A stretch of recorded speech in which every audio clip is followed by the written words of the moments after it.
So இந்த mini ஏலத்தை பொறுத்த வரைக்கும் ஒவ்வொரு டீமுக்கான தேவைகளும் இருக்குன்னு சொல்கிறோம். ஆனால் நம்மளுடைய ஸ்பெஷல் அட்டென்ஷன் ஆப்வியஸ்லி யார் மேலே இருக்கும்? நம்ம சென்னை அணி மேலே தான் இருக்கும். இத்தனை ஆண்டுகளாக தொடர்ந்து சப்போர்ட் பண்ணிட்டு இருக்கக்கூடிய ஒரு அணி, 5 முறை கப் அடித்த அணி, ஒரு பெட்டர் பெர்ஃபார்மன்ஸை எல்லா தளத்திலையும் கொடுக்க முடியும்னு நாடெங்கும் பெரும் ஃபேன் பேஸ் இருக்கக்கூடிய ஒரு அணினா நிச்சயமா அது சென்னை சூப்பர் கிங்ஸ் தான். இந்த சென்னை சூப்பர் கிங்ஸ் அணியை பொறுத்த வரைக்கும் இந்த வருஷம் இந்த ஐபிஎல் தொடங்குறதுக்கு முன்னாடி நிறைய சர்ச்சையான நகர்வுகள் போனதையும் நம்ம பார்த்துட்டு இருந்தோம்.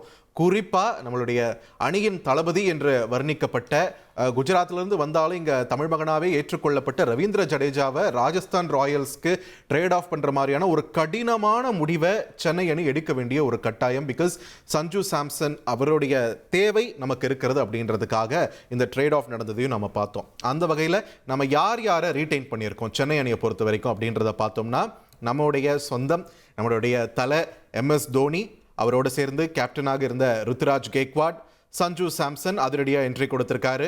ஆயுஷ் மாத்ரே, டெபால் Brevis, Shivam Dube, Urvil Patel, Noor Ahmad, Nathan Ellis, Shreyas Gopal, Khaleel Ahmed, Ramakrishna Ghosh, Mukesh Choudhary, Jamie Overton, Gurjapneet Singh, Anshul Kamboj, இவங்கெல்லாம் சென்னை அணியால் ரீட்டைன் பண்ணப்பட்ட வீரர்களாக இருக்காங்க.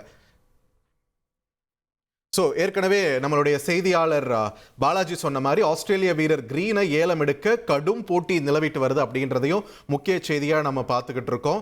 பாலாஜி சொல்லியிருந்தாரு, ஒரு ஆல்ரவுண்டரோட தேவை எல்லா அணிகளுக்குமே ரொம்ப அவசியமாக இருக்குன்றது. அதை நம்ம களத்துலையும் இப்போ பார்க்க முடிகிறது. ஆஸ்திரேலிய வீரர் கிரீனை எப்படியாச்சும் எடுத்துடணும்னு எல்லா அணிகளும் போட்டி போட்டுட்டு இருக்காங்க, இன்க்ளூடிங் சென்னை. ஏற்கனவே சொன்ன மாதிரி நம்ம ரவீந்திர ஜடேஜாவை வந்து தியாகம் பண்ணியிருக்கோம். அந்த தியாகத்துக்கு ஒரு மாற்று வீரர் நமக்கு தேவைப்படுறாரு. ஸோ கிரீனை எப்படியாவது எடுத்துடணும் ஒரு முனைப்பு சென்னைக்கும் இருக்குது, மற்ற அணிகளுக்கும் இருக்கு. நம்ம கிட்ட இருக்கிற ஒரே ஒரு ப்ளஸ் பாயிண்ட் இப்போ என்னன்னா, நம்ம கிட்ட நிறைய பணம் இருக்கு. 43.4 கோடி ரூபாய் வச்சுட்டு இருக்கோம். இதுல டஃப் காம்படிட்டர்னா நமக்கு நிச்சயமாக கொல்கத்தா அணி தான். 64.3 கோடி ரூபாயோட இருக்காங்க. அடுத்தது சன்ரைசர்ஸ் ஹைதராபாத்தை பொறுத்த வரைக்கும் 25 கோடி வச்சிருக்காங்க. ஸோ கிரீனை எந்த அளவுக்கு ஏலம் போக போறாரு, எந்த அணி எடுக்க போகிறது அப்படின்ற ஒரு கடும் போட்டியில இந்த 3 அணியில ஏதோ ஒரு அணி கண்டிப்பா எடுக்கும்னு எனக்கு ஒரு நம்பிக்கை இருக்கு.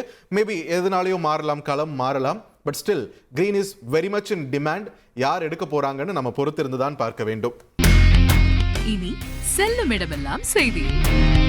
தந்தி டிவியின் வாட்ஸ்அப் சேனலை ஃபாலோ பண்ணினா செல்ல இருக்கும் இடமெல்லாம் செய்தி.